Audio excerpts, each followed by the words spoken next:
सभी को नमस्कार। मैं Vimal Kumar Yadav, assistant professor political science, government PG college Behror के यूट्यूब चैनल में आप सभी का स्वागत करता हूं। आज हमारा जो डिस्कशन का टॉपिक है वो है स्टेट एग्जीक्यूटिव द गवर्नर। राज्य कार्यपालिका के बारे में हम पढ़ेंगे, उसमें राज्यपाल के बारे में हम चर्चा करेंगे। ये जो टॉपिक है ये BA सेकेंड ईयर और MA फाइनल में जो पुस्तक चलती है भारतीय शासन और राजनीति, उसके सिलेबस का हिस्सा तो है ही। इसके अलावा जो विद्यार्थी विभिन्न प्रतियोगी परीक्षाओं की तैयारी कर रहे हैं, जैसे army, air force, navy, Delhi police, Rajasthan police, patwari, ग्राम सेवक, क्लर्क, SSC, बैंकिंग, RPSC के विभिन्न एग्जाम्स की जो बच्चे तैयारी कर रहे हैं, उन सब के लिए बहुत उपयोगी है। क्योंकि जीके का जो पार्ट होता है उसमें पॉलिटी का हिस्सा भी होता है और उसमें बहुत सारे क्वेश्चन जो है राज्यपाल से पूछे जाते हैं। तो आइए चर्चा करते हैं हम राज्यपाल के बारे में। हमारे यहाँ जैसा कि आपको विदित है कि भारत यानी इंडिया जो है, इसमें कुल वर्तमान में 28 राज्य और 9 केंद्र शासित प्रदेश हैं। पहले 29 राज्य और 7 केंद्र शासित प्रदेश थे, लेकिन जम्मू कश्मीर में धारा 370 को समाप्त कर उसका विशेष राज्य का दर्जा समाप्त कर दिया गया है और अभी जम्मू कश्मीर एक राज्य न होकर केंद्र शासित प्रदेश है। इसके अलावा लद्दाख जो है एक नया केंद्र शासित प्रदेश है। तो इस प्रकार केंद्र शासित प्रदेशों की संख्या बढ़कर 9 हो गई है और राज्य जो है 28 हो गए हैं। हमारे संविधान में केंद्र के लिए, राज्यों के लिए और केंद्र शासित प्रदेशों के लिए अलग अलग शासन व्यवस्था के प्रावधान किए गए हैं। जैसे केंद्र की जो शासन व्यवस्था है वो भाग 5 और अनुच्छेद 52 से लेकर 151 तक है। उसी प्रकार राज्यों की शासन व्यवस्था के बारे में प्रावधान अनुच्छेद 152 से 237 में किए गए हैं और केंद्र शासित प्रदेशों के बारे में प्रावधान भाग 8 अनुच्छेद 239 से 42 से किए गए हैं। तो आपको ध्यान रखना है कि राज्यों का जो संविधान है वो भाग 6 को कहा जाता है, अनुच्छेद 152 से लेकर 237 तक। भाग 6 में जो अनुच्छेद 152 में है उसमें राज्य शब्द को परिभाषित किया गया है कि राज्य शब्द का आशय क्या है। इस राज्य शब्द की परिभाषा में जम्मू कश्मीर राज्य नहीं आता है, क्योंकि 370 के तहत उसके लिए विशेष प्रावधान किए गए थे। यद्यपि ये प्रावधान फिलहाल खत्म कर दिया गया है। जम्मू कश्मीर के अलावा कुछ अन्य राज्यों को भी जो है विशेष राज्य का दर्जा दिया गया है। ये दर्जा फिलहाल भी बरकरार है, यद्यपि जम्मू का विशेष राज्य का दर्जा छीन लिया गया है और वर्तमान में अनुच्छेद 371 से लेकर 371 तक कुछ राज्यों को विशेष उसका दर्जा दिया गया है। आपको ध्यान रखना है विशेष राज्यों के दर्जे किस किस के पास हैं। महाराष्ट्र के पास, गुजरात के पास, नागालैंड के पास, असम के पास, अरुणाचल प्रदेश के पास, मिजोरम के पास, आंध्र प्रदेश, सिक्किम और इसके अलावा मणिपुर और मिजोरम आपको ध्यान रखना है। यानी नॉर्थ ईस्ट की जो 7 सिस्टर्स हैं उसमें मेघालय और त्रिपुरा को छोड़कर 5 राज्य, सिक्किम, आंध्र प्रदेश, महाराष्ट्र और गुजरात, इनको अनुच्छेद 371 के तहत विशेष राज्य का दर्जा प्राप्त है। इसके अलावा हमारे यहाँ संसदात्मक शासन प्रणाली जो है वो अपनाई गई है। न केवल केंद्र के शासन के बारे में बल्कि राज्यों के शासन के बारे में संसदात्मक शासन प्रणाली का अनुसरण किया गया है। आपको मालूम है कि संसदात्मक शासन प्रणाली में एक नाम मात्र का प्रमुख होता है, संवैधानिक प्रमुख, और दूसरा वास्तविक प्रमुख यानी मंत्रिपरिषद के हाथ में वास्तविक शक्तियाँ होती हैं। राज्यों में नाम मात्र का प्रमुख या संवैधानिक प्रमुख जो है वो राज्यपाल होता है। राज्य के सारे कार्य राज्यपाल के नाम से किए जाते हैं। राज्यपाल की शक्तियों का वास्तविक प्रयोग मंत्रिपरिषद करती है कि राज्यपाल के कार्यों में सहायता और परामर्श देने के लिए एक मंत्रिपरिषद होती है।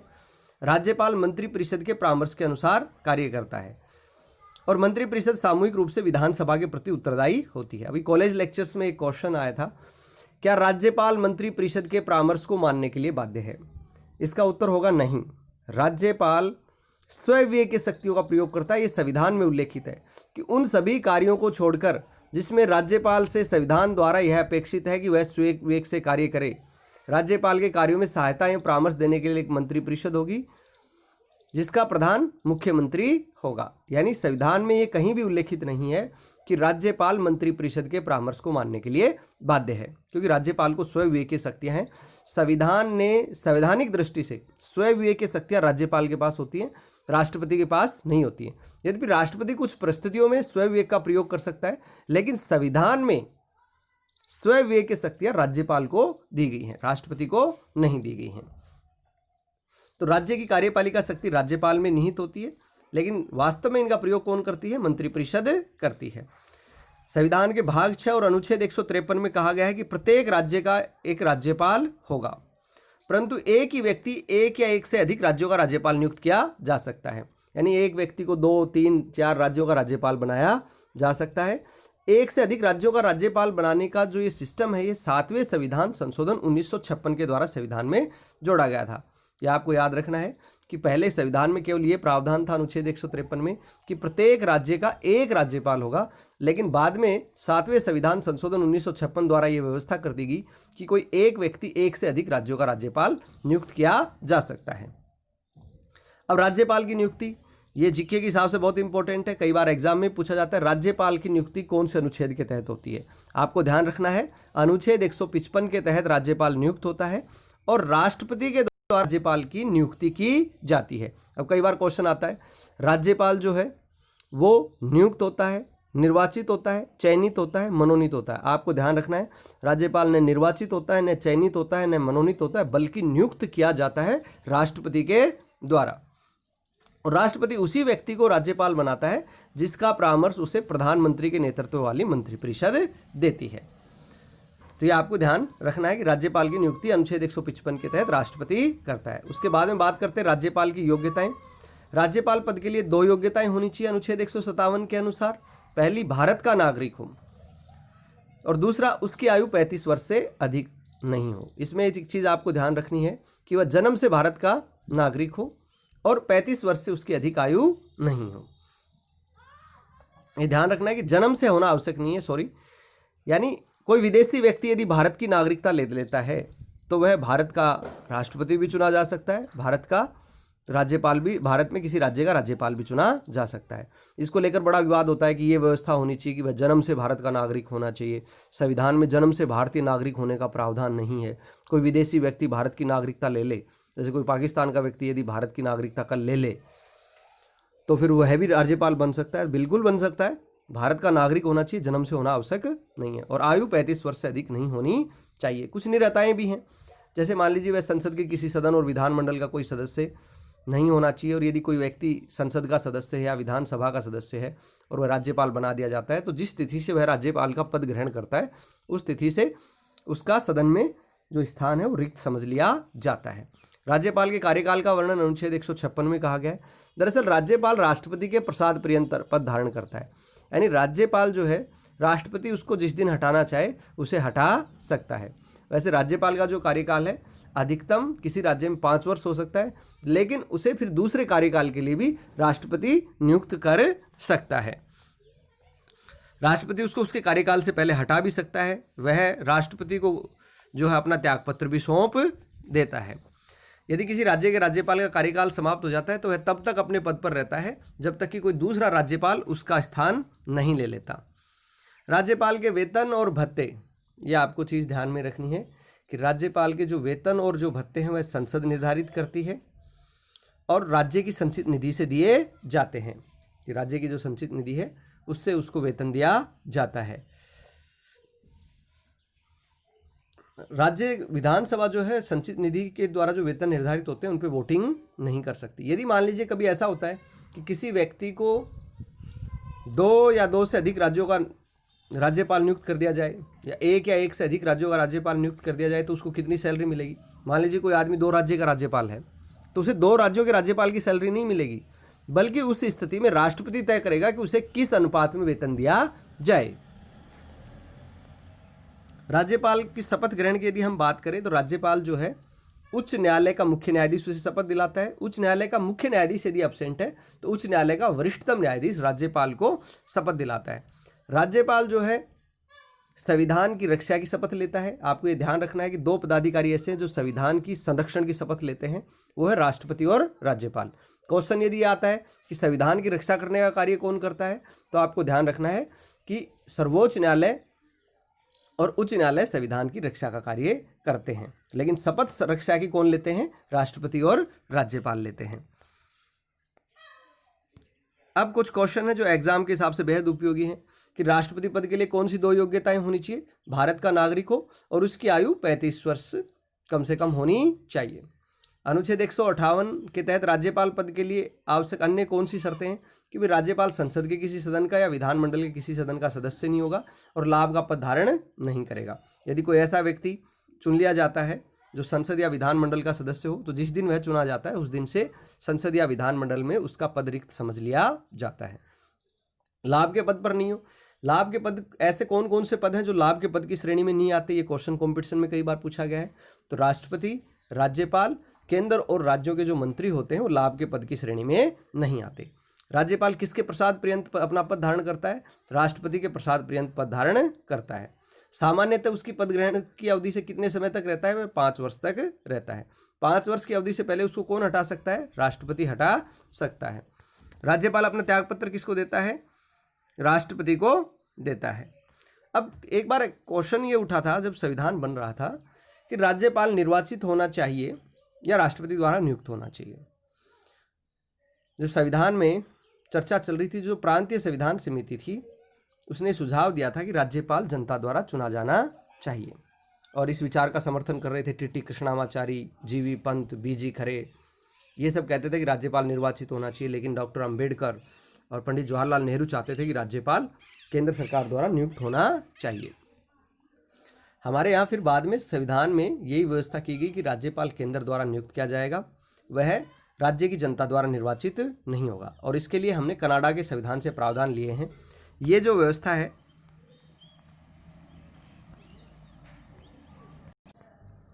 कनाडा के संविधान का हमने इसलिए अनुसरण किया क्योंकि हमारे यहाँ जो संघात्मक व्यवस्था है वो कनाडा से प्रेरित है। कनाडा में क्या होता है कि जो प्रांतों के जो गवर्नर होते हैं उनको केंद्र सरकार के द्वारा नियुक्त किया जाता है, मनोनीत किया जाता है। हमारे यहाँ भी ये सोचा गया कि राज्य तो राज्य का संवैधानिक प्रमुख ही मात्र होता है। हमारे यहाँ पार्लियामेंट्री सिस्टम है जिसके अंदर एक नामांकित है, दूसरा वास्तविक प्रधान होता है। तो राज्य का राज्यपाल जो है वो निर्वाचित न होके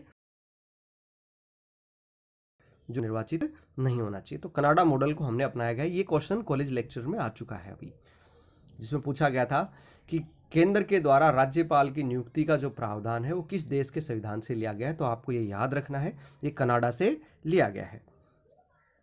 मैंने जैसा कि आपको बताया, संसदात्मक शासन प्रणाली को अपनाया गया है जिसके अंदर एक नाम मात्र का प्रधान होता है, एक वास्तविक प्रधान। अगर राज्यपाल जनता द्वारा चुना जाता तो नाम मात्र के प्रधान के रूप में कार्य नहीं करता, बल्कि वह शासन का वास्तविक मुखिया बनने की कोशिश करता, जो हमारी संसदीय प्रणाली के अनुकूल नहीं होता।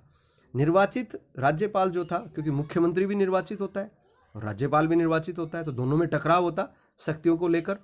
राज्यपाल अपने को मुख्यमंत्री से बड़ा मानता और कार्यपालिका की वास्तविक शक्तियों को इस्तेमाल करता। वह राज्य का संवैधानिक प्रमुख न होकर वास्तविक प्रमुख बन जाता, क्योंकि वो ये दावा करता है कि मुख्यमंत्री को जनता ने चुना है तो राज्यपाल को भी जनता ने ही चुना है और राज्य की कार्यपालिका शक्तियाँ राज्यपाल में निहित है। तो मुख्यमंत्री पद का औचित्य समाप्त हो जाता। और राज्यपाल का निर्वाचन होता है, एक तो विधानसभा के सदस्य चुने जाते हैं, फिर वो मुख्यमंत्री को चुनते हैं। राज्यपाल का भी डायरेक्ट जनता के द्वारा चुना जाता तो बहुत ज़्यादा खर्चा उसके अंदर होता, कष्ट भी बहुत होता। और राज्यपाल का जो चुनाव हो दलीय आधार पर नहीं लड़ा जाकर बिल्कुल व्यक्तिगत मुद्दे पर लड़ा जाता। तो संविधान निर्माता ये भी नहीं चाहते थे कि राज्य विधानमंडल द्वारा राज्यपाल का निर्वाचन किया जाए, क्योंकि इससे जो है राज्यपाल राजनीतिक दलों के हाथों का खिलौना बन जाता और मुख्यमंत्री की स्थिति दयनीय हो जाती। फिर एक स्थिति और है कि कई स्थितियां ऐसी होती हैं, हमारे यहाँ देश की एकता और अखंडता को बनाए रखने के लिए केंद्र को मजबूत बनाया गया है, और कुछ परिस्थितियां ऐसी होती है जिसमें राज्यपाल जो है केंद्र के प्रतिनिधि के रूप में कार्य करता है। यदि जनता के द्वारा राज्यपाल प्रत्यक्ष रूप से चुना जाता तो वह केंद्र के प्रतिनिधि के रूप में कार्य करने से इनकार कर देता। तो राज्यपाल की भूमिका स्वतंत्र और निष्पक्ष की बनी रहे, मध्यस्थ की बनी रहे। इसके लिए हमारे संविधान निर्माताओं ने कोशिश की कि राज्यपाल निर्वाचित नहीं होना चाहिए बल्कि राष्ट्रपति द्वारा नियुक्त होना चाहिए। ये वेतन जो है ये कितना मिलता है? 1,10,000 रुपये मिलता था, अभी इसको बढ़ा दिया गया है। ये आपको ध्यान रखना है। फिलहाल राज्यपाल का जो वेतन है वो बढ़ा दिया गया है। राज्यपाल का जो वेतन है वो किससे दिया जाता है? राज्य की संचित निधि से दिया जाता है। राज्यपाल को शपथ कौन दिलाता है? राज्य के उच्च न्यायालय का मुख्य न्यायाधीश दिलाता है, और अगर उच्च न्यायालय का मुख्य न्यायाधीश नहीं हो तो वरिष्ठतम जो न्यायाधीश हाई कोर्ट का होता है वो उसे शपथ दिलाता है। अपने आचरण के लिए राज्यपाल राष्ट्रपति के प्रति उत्तरदायी होता है, क्योंकि वह राष्ट्रपति के प्रसाद पर्यंत पद धारण करता है। संविधान के किस भाग को, ये सारे जो क्वेश्चन है ये अलग अलग एग्जाम्स में आए हुए हैं, आपको याद रखने हैं। संविधान के किस भाग को राज्य का संविधान कहते हैं? भाग 6 अनुच्छेद 152 से 237।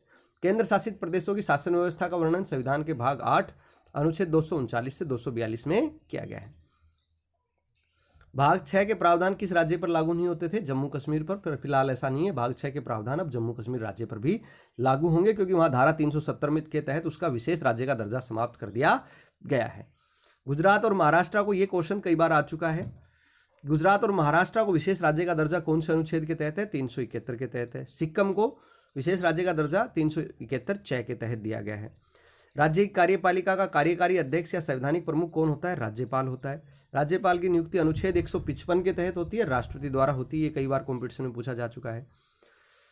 एक व्यक्ति एक या एक से अधिक राज्यों का राज्यपाल हो सकता है। ये प्रावधान 7वें संविधान संशोधन 1956 द्वारा किया गया है। तो आज हमने राज्यपाल की नियुक्ति के बारे में, उसकी योग्यताओं के बारे में, उसकी शपथ के बारे में, वेतन के बारे में और उसकी विशेष बातों के बारे में आज हमने चर्चा की। उम्मीद है ये वीडियो आपको पसंद आएगा। अगर पसंद आए तो इसे लाइक करें, शेयर करें, सब्सक्राइब करें, ताकि इस कोरोना महाकाल में अधिक से अधिक विद्यार्थियों को इसका लाभ मिल सके। आप सभी का बहुत बहुत धन्यवाद, बहुत बहुत आभार।